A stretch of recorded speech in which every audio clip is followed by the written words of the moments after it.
Hey guys, welcome back to Think Beautiful, the channel where I discuss the debacle that is Meghan Markle. And I have just had to listen to Meghan Markle on Jamie Kern Lima's podcast. Now, Jamie Kern Lima is going to be Meghan Markle's next guest on her Flopcast. So, lucky me, I get to hear her drooling voice. Sounds like honey, but is super annoying. All over again, probably tomorrow. So there you go, guys. I'm doing this for you. But there are quite a few nuggets in this podcast. So I'm going to share with you guys the good bits because trust me, you don't want to listen to this. Okay.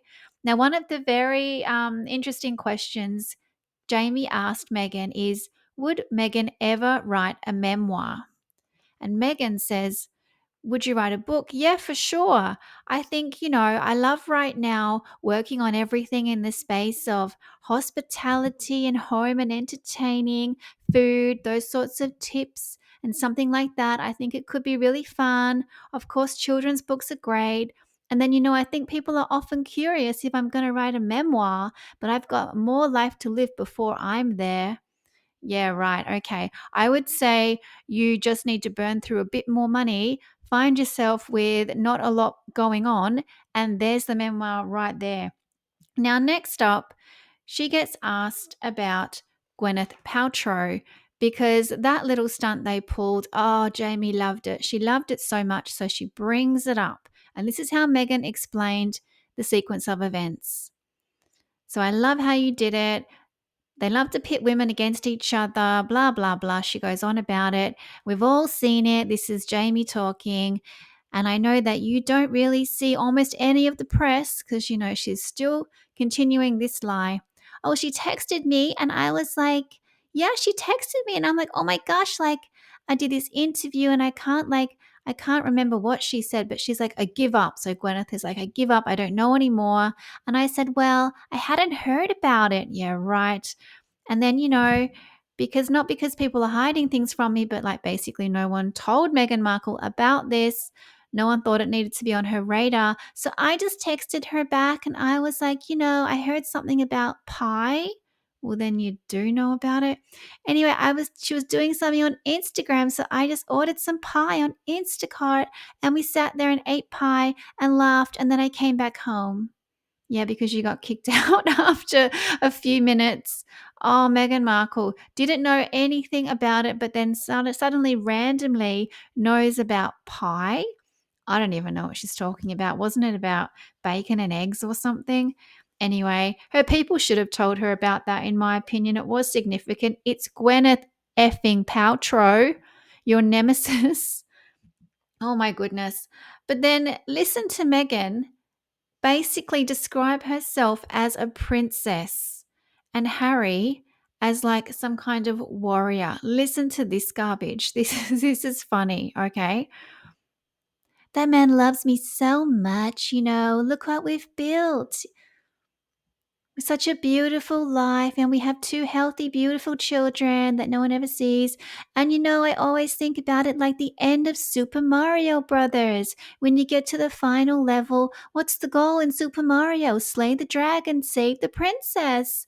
I'm like, that's my husband. He's just out here constantly doing whatever he can to make sure that our family is safe and protected, and we still make time for date nights. Oh yeah. Okay, Megan. Okay, where do I start with that? You call litigation, okay, constantly at war with the press, talking about security in the UK, which you're never going to go anyway. You call that slaying the dragon. Didn't he say he was going to slay the dragon and then he just like took the cash?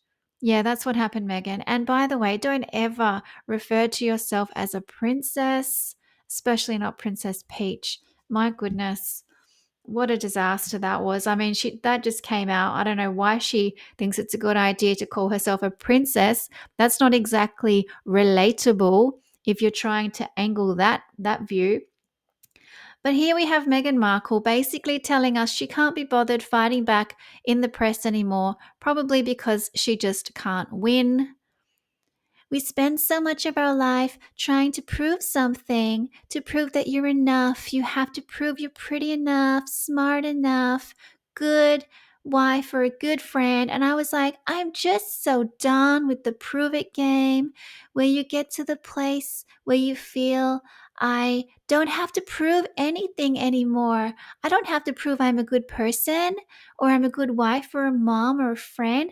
I don't have to prove that I work hard. It can be really freeing when you stop playing the prove it game.